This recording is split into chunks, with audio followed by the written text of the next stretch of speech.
The Union Canal, brief history of. The canal was begun in 1818, completed in 1822. It ran for 31.5 miles between Edinburgh and Falkirk, where it joined the Forth and Clyde Canal to form a through route between Edinburgh and Glasgow. It was closed to navigation in 1965 and reopened in 2000, with about a mile added to reach the Falkirk wheel, which was the new junction with the Forth and Clyde. These are the bare facts, and in fact, if you want a very brief presentation of the history of the canal, that's it. Because all the rest and everything else I have to say is just elaboration of what you see on that slide. Anyway, I'm going to elaborate, and I shall deal successively with the origins, then the construction, use, disuse, and finally reuse of the canal. Not quite finally, because when I've done all that, we will then do a literally zoom along the canal, a virtual trip as the canal is today.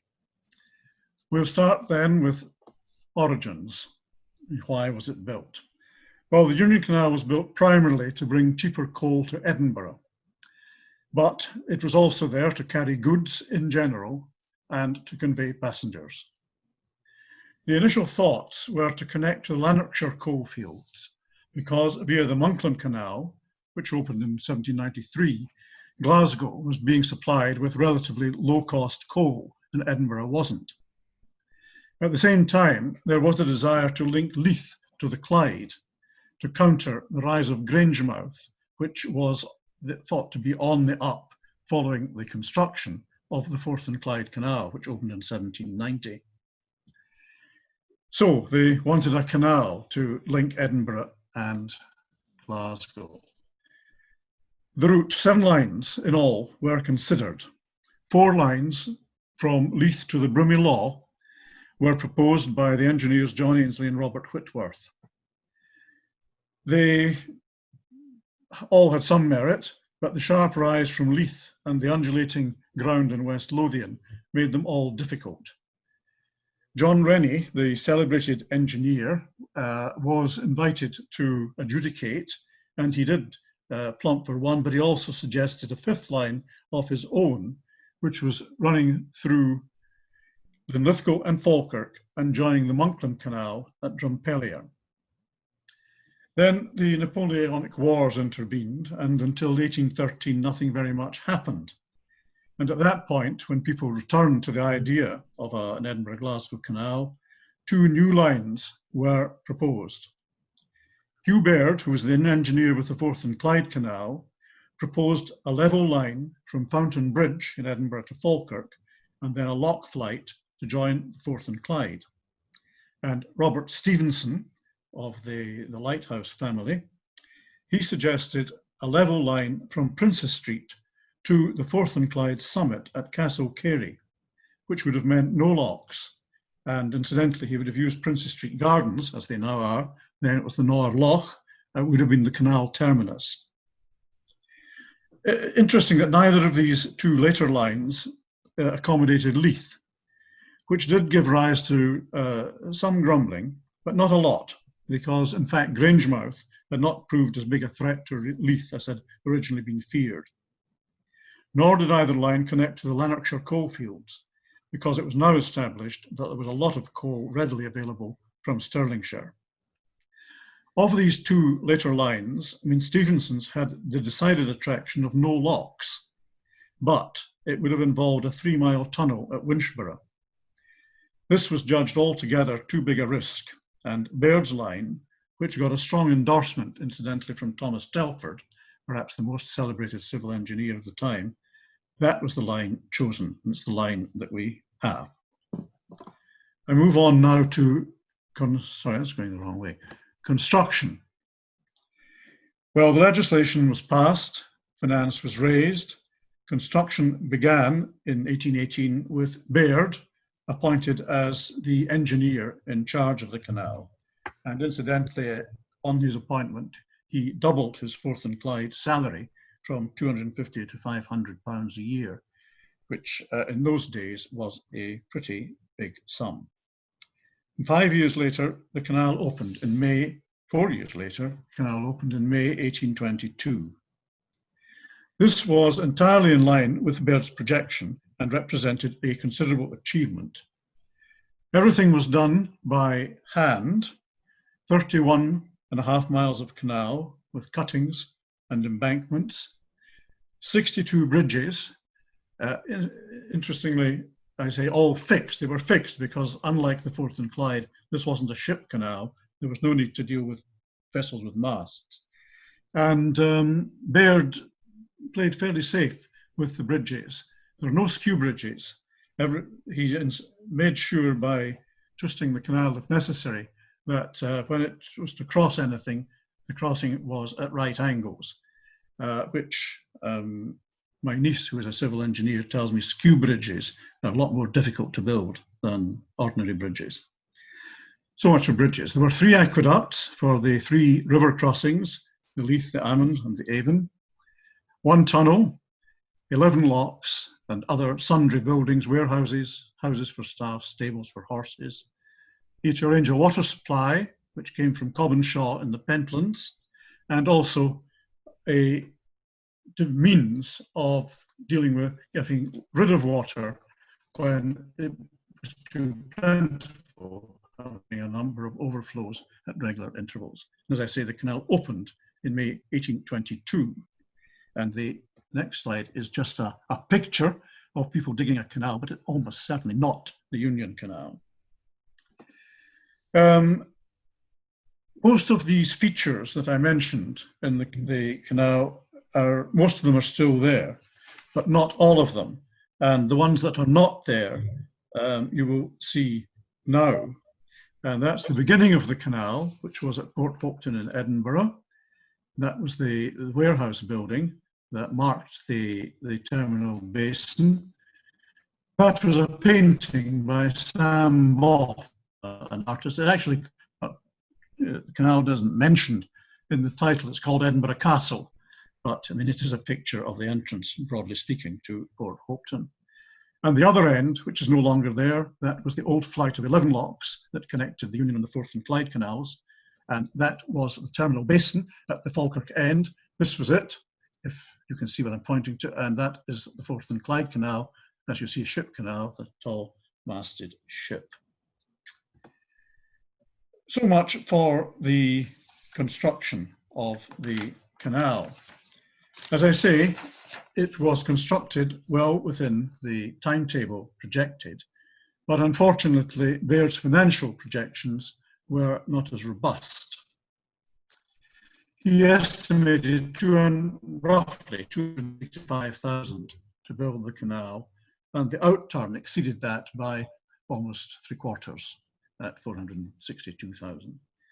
Why did this happen? There were several reasons. The main ones were, as I've listed on the slide, compensation to affected proprietors. People complained. For example, Captain Maitland, Clifton Hall, got 3,000 guineas because the canal was passing quite close to his property and he would be disturbed by all these navvies. They probably would be because they were a fairly unruly bunch. Again, Baird underestimated the cost of acquiring land. He had thought he would get land for £122 an acre, but, and this is an extreme example, he had to pay £450 an acre to the Trades Maiden Hospital in Edinburgh, which was not a hospital, it was a girls' school in Edinburgh. And again, compensation or land acquisition, 12,000 guineas was spent acquiring the Glenfure estate, which had not been in the budget. Again, there were changes to the route. Principally, they had to reroute the canal through Callander policies in Falkirk because Forbes of Callander reckoned that it was going to be too close to his house and required the canal to be diverted and a tunnel bored, the Falkirk tunnel, which we have today. That, of course, cost a lot of money. And of course, there were the usual unforeseen minor difficulties that occur, as for example with the aqueducts and with the feeder that attend practically all capital projects at some stage.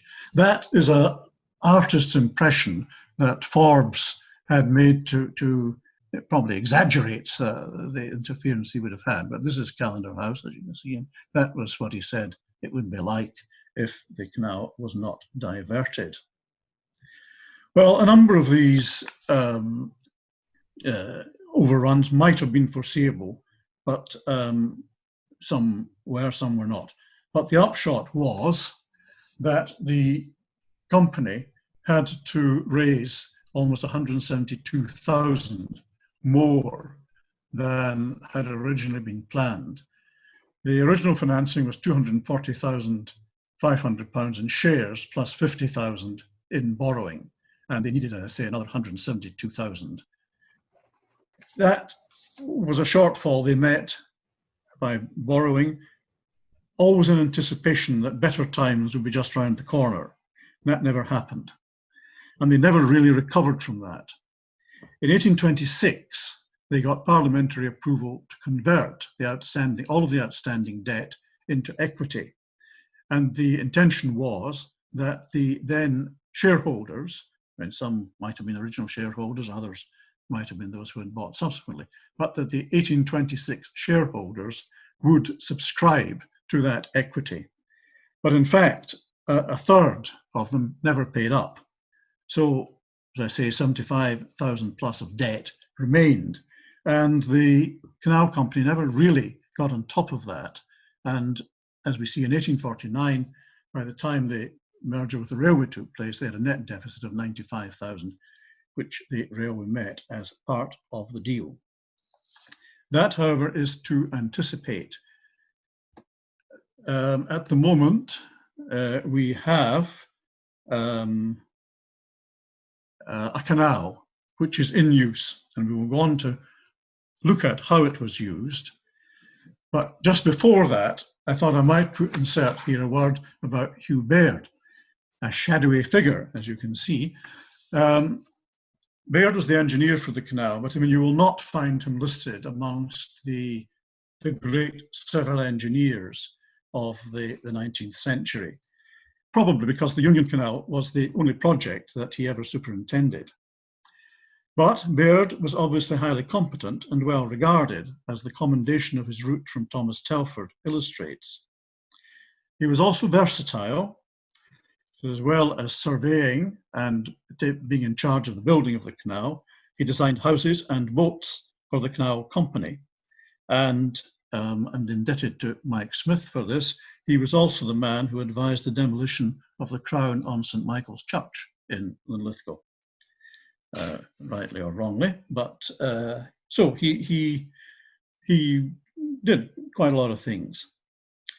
But as one has to say that his time with the Union Canal Company was not entirely happy.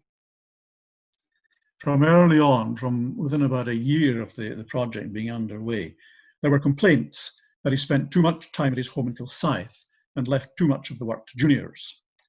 From time to time, there were moves within the company to reduce his salary and appoint a deputy. Incidentally, a post for which, rather cheekily, Baird nominated his son. But neither of these things happened. His salary wasn't reduced and a deputy wasn't appointed. In fact, reading between the lines, the truth, I think, was that throughout this time, Baird's health was progressively in decline. And in fact, those moves reflected tension within the company between those who felt they weren't getting value for the fairly high salary they were paying Baird, and those who realized that he was sick and were reluctant to be too hard on him. In any event, shortly after the canal was completed in 1823, he was relieved of his post and retained as a consultant, although, as far as I can gather from the records, he doesn't seem to have been consulted about very much. He died in October 1827, and his death is simply noted in the company minutes without any comment or tribute. So much for Hugh Baird. We can now go on to look at the canal in use. It had 20 years of active life. Coal, as expected, was the mainstay. And for example, our records show that, for example, in the first week of November 1839, at least 84 barges passed through Linlithgow, carrying some 3,000 tons of coal, which, that was November, perhaps demand was high then, but that probably represents something between 120 and 130,000 tons a year, which was quite a lot of coal and meant it was quite a valuable, lucrative trade.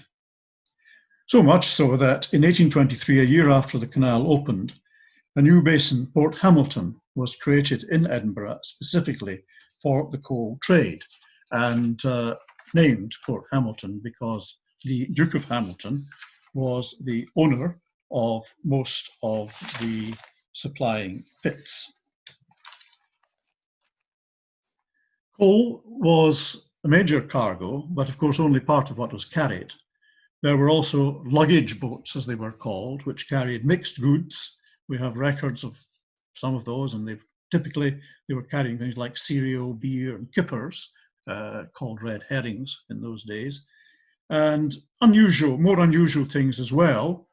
Quite a few records of carrying hoofs, which I imagine was for glue making, and there's even some references to carrying gunpowder, and also, again, a word which was new to me, they carried sparagles, which I found out were studs for putting into boots to give them like tackets to give them a better grip. So much for goods. There was also a flourishing passenger trade. Some of this was on luggage boats for those who weren't in a hurry or didn't want a high degree of luxury, but they were mainly on dedicated passenger vessels built for comfort and speed. Edinburgh to Glasgow was achieved eventually in 7 hours, passengers changing boats at Falkirk to avoid the descent of 11 locks. These boats that did that trip were travelling at an average of 9 miles an hour, and they had right of way. They were pulled always by 2 horses, which were changed about every 8 miles, and controlled by a riding boy, who was a young lad who sat on the second, behind most of the 2 horses, and he was equipped with a horn and a whip to make sure they got on with the job. And I imagine that was probably a job which was in quite some demand. As well as these passenger boats running by the day, there was also a sleeper service. That did, of course, go down the locks, but they said that they offered fairly luxurious accommodation, commodious beds, they said, and they stressed that they had heated cabins and they offered meals. And you got, for example, breakfast was provided with 2 eggs for 1 and 2pence. These boats were popularly known as hullets, some say because of the sound made by the horn, which the driver of the horses had, or I suppose it might simply have been because they travelled at night and they were on the nature of owls, I don't know.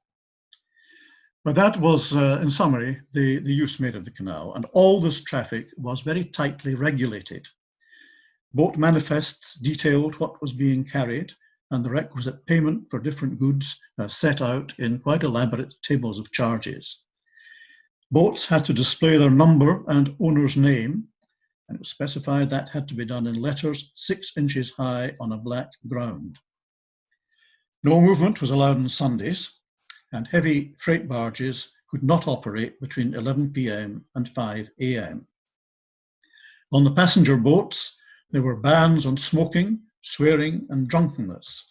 Offenders were put ashore at the next staging post. The emphasis clearly was on quality, and indeed it was priced accordingly. Typical fares, they varied a bit over time, typically it was 6 shillings for a cabin, 4 shillings for steerage. And I reckon that made the cabin fare, that was the one-way cabin fare, Edinburgh to Glasgow, the equivalent of about 3 days' wages for a navvy. Overall, in its heyday, this would be, well, there's a couple of pictures here just showing that's a typical freight barge carrying heavy stuff. And there they shows luggage boats, also with 2 horses, incidentally, on the top, and the fast boats at the bottom with the horses going at the gallop, the canter at least. And as I say, overall, in its heyday, this would be a busy canal with something like 300 vessels passing Linlithgow every week, probably on average about one every 20 minutes during daylight hours. Pretty busy. So what, we want to disuse now, what went wrong with all this? The basic answer is underlying financial weakness combined with the arrival of the railway. The canal, as you see, it made a surplus, staff were paid, and modest dividends were on occasion declared. But their figures, carrying figures, were not outstanding. As you see, they carry a lot less than the Forth and Clyde, and a lot fewer passengers, for example, on the Paisley Canal. And the revenue, I mean, Baird had estimated that it would bring in 50,000 a year. In practice, it was never more than 17. As I said before, their debt service was always a problem. Dividends, their shareholders weren't all that happy. Dividends weren't very good, less than other canals, and infrequent. And then when the railway came along, they were simply not competitive. They resisted the railway quite reasonably because I think they recognized that it would probably outdo them. And they resisted it successfully for a time, but it did come. They tried to compete, prices were slashed. For example, the rates in 1845 were only half of those in 1837.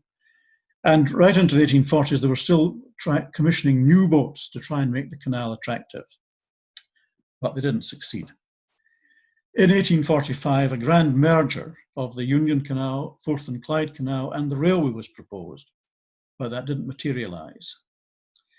In 1848, the Union Canal discontinued passenger services, and in 1849, it independently agreed a takeover with the Edinburgh and Glasgow Railway. The railway absorbed the canal debt and distributed railway shares to the canal shareholders. In all, the railway paid 209,000, generally thought to have been an overpayment, because had they done nothing, the canal would presumably have simply withered and died. But of course, that is a judgment with hindsight.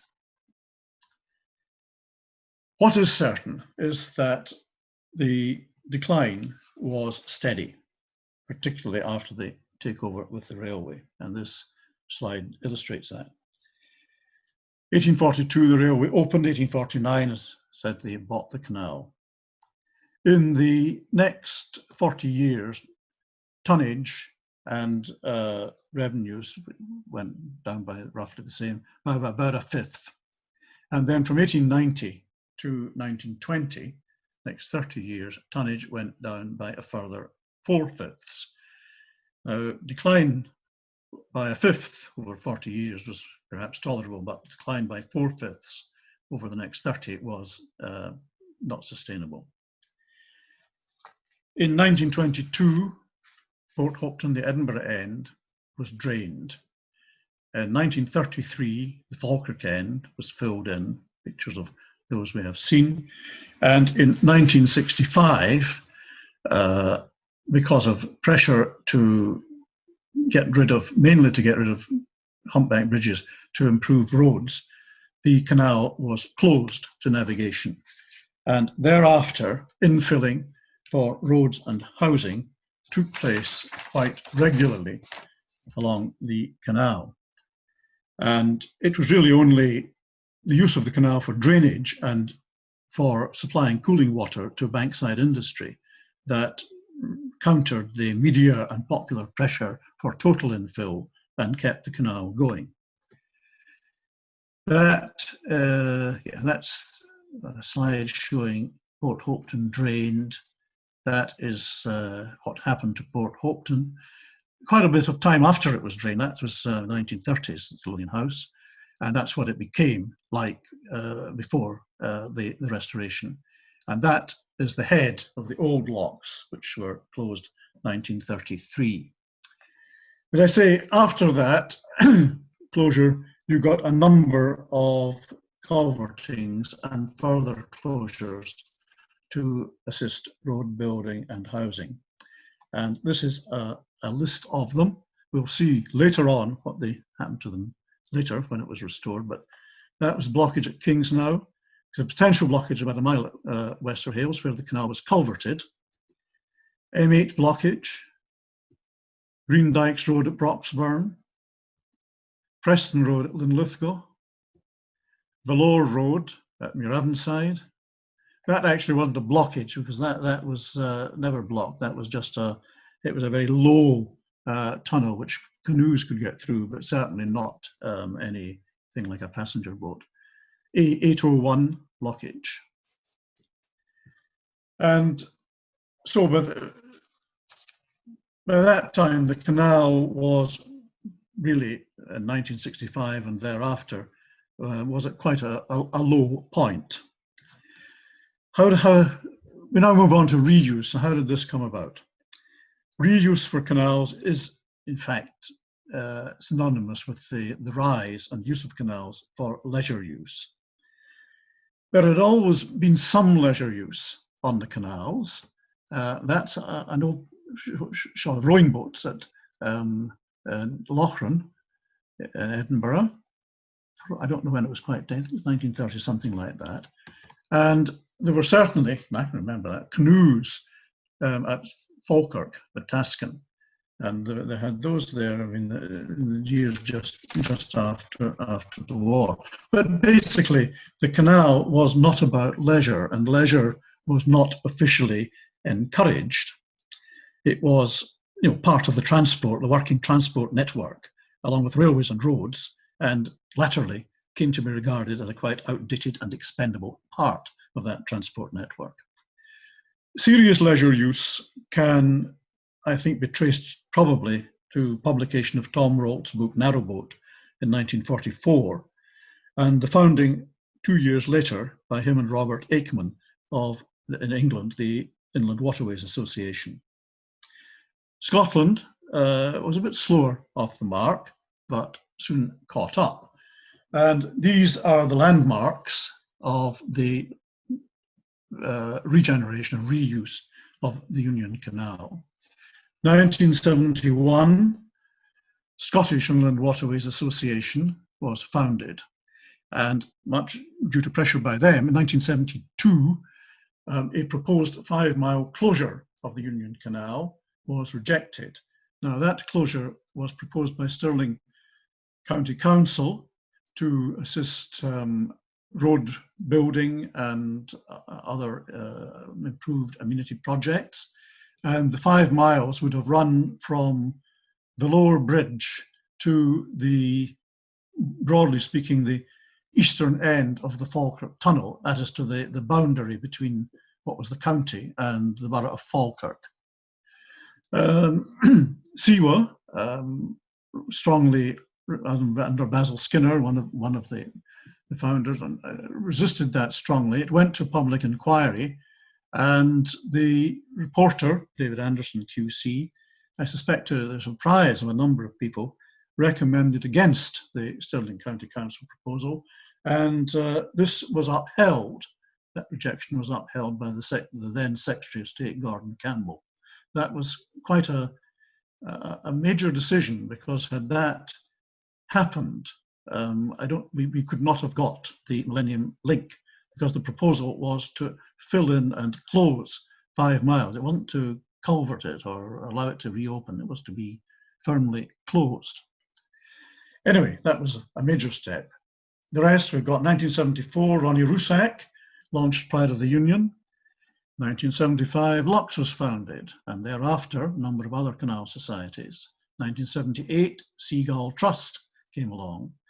And another major step, 1987, the aqueduct across the Edinburgh Ring Road was opened. The original intention had been to make the crossing at grade and to terminate the canal. Then obviously, Wester Hailes was already there by this time, and the idea was to terminate the canal at the western end of the Wester Hailes closure.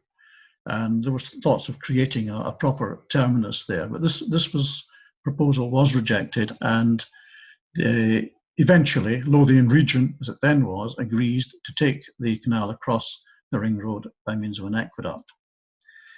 1979, the canal was designated an ancient monument. I mean, that didn't restore anything, but it was a safeguard against further closures.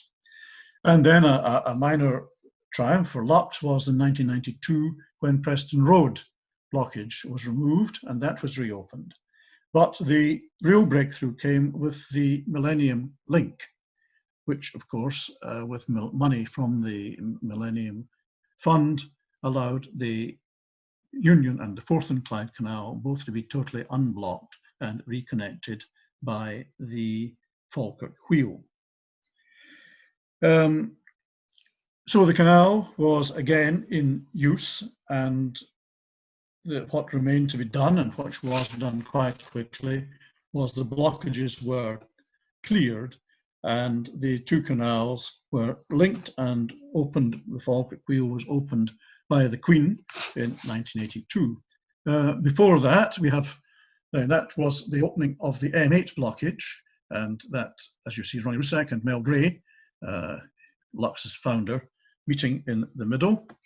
That was how busy Broxburn was on the opening day. And that was the opening of the Falkirk Wheel with one of our late stalwarts, Colin Galloway, standing there by Victoria. So that was the canal opened. That was now 20 years ago. Since then, the canal has seen a fairly healthy growth of leisure traffic and some residential traffic, and with the odd setback notwithstanding, such as the closure we have just now, it looks as if that will continue.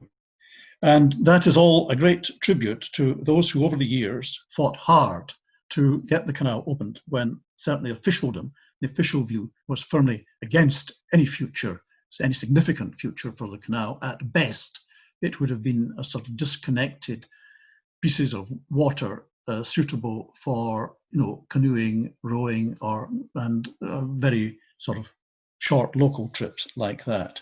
So people like Basil Skinner, Stanley Ross Smith, Mel Gray, these were amongst the figures who did so much to get the thing opened. They are all dead, but one of the other figures, Ronnie Rusak, of course, is still very much with us and still campaigning resolutely against any threat to the canal. As I say, that was 20 years ago, and we hope that the canal will now proceed and continue to be successful. And we can now take a trip along the canal, more or less as it is today. That's Edinburgh Quay today, more or less. That's what happens when you look west and you look along towards the Leamington Lift Bridge. After that, you come to the Viewforth Bridge, which is the first bridge. Curiously, not numbered. It's not numbered. That's the next one. That's numbered number one. But that is the first bridge, and it is an interesting bridge because it contains on one side, the east side, the arms of the city of Edinburgh, and then on the west side, above the keystone, the arms of the city of Glasgow. We move on to Harrison Park, stopping place for visitors, and just at the end, before that bridge, we have what was the headquarters of the Edinburgh Canal Society, now disused, rather sadly, but the building is still there, and of course the Edinburgh Society played a major part in the reuse of the canal and the reopening of it. Slateford Aqueduct, I said we would see these features in this trip. That is the first of the three main aqueducts, and that is a picture of the overflow, not overflowing very much in that picture, but that and the Amond Aqueduct have overflows. The Avon Aqueduct doesn't have one. What they all have, including Slateford and the other two, are inspection chambers, and that's the entrance to the inspection chamber on the Slateford Aqueduct. Removal of blockages, that's Kingsnow today, and that's a rather poor photograph, so that's it from the other side. That's Wester Hailes, re-watered. That's also Wester Hailes, the plethora of new bridges. And then we come to that's the Scott Russell Aqueduct. That's the aqueduct across the Edinburgh Ring Road. And that's the view of the ring road that you get from the aqueduct. And that's Bridge 11, which commemorates John Scott Russell, after whom the aqueduct was named, who discovered the solitary wave. I won't go into what that is. There are people in the audience who know more about that than I do. But that's in Bridge 11. Then we come to Rathel, Bridge Inn, of course, owned, developed as a canal centre by Ronnie Rusak over the years that he was in charge of it. Now we have a small marina at Rathel in association with a new housing scheme. Moving on, you come to the Amond Aqueduct and the feeder, and this is the canal coming and turning into the aqueduct. That's the feeder joining it from there. If we go back to the feeder, that comes from Cobbonshaw in the Pentlands and comes down via natural and man-made channels that sit in the Amondale Country Park, and that's already been taken off the river by then. And that is the picture that you saw a few slides previously with the feeder going into the canal, which is coming down there. That's the Amond Aqueduct. That's its overflow, doing rather better than the Slateford Aqueduct in that picture, and that was 1895 when the overflow froze. That's Pride of the Union, one of Ronnie's boats crossing the Amond Aqueduct. Then again, opening up of blockages, that's the M8. Broxburn, you saw a very crowded Broxburn at the opening of the M8 blockage. That's more like what it usually is. Greendykes Road, that's now unblocked. That is Winchborough, that's the headquarters of the Bridge 1940 Society, one of our current fellow canal societies, which grew out of the former Buchan Canal Society, which was one of those founded early on. Craigton Bridge, that is of interest because it has above the keystone, not the number, but the arms of the Hopton family and the initials of, I think, the Earl and Countess of the day. One other thing which you can probably just discern, but which is quite interesting about the bridges, on the towpath side, where of course there would be a rope stretching from a boat, all the edges are rounded.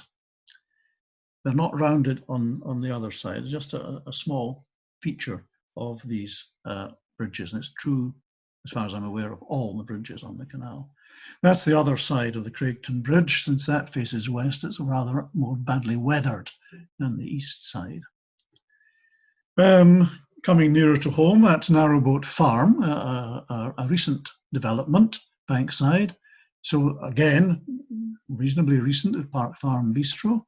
And then we come to Linlithgow, where you see not only the rounded edge, but also the grooves that the ropes made where the boat had to make a turn. And that's the basin, probably from Mance Road Bridge, taken quite high up. At this point, although it's probably unnecessary with this audience, the talk contains just a sort of quick resume of LUCS and what it does, and we'll go through that.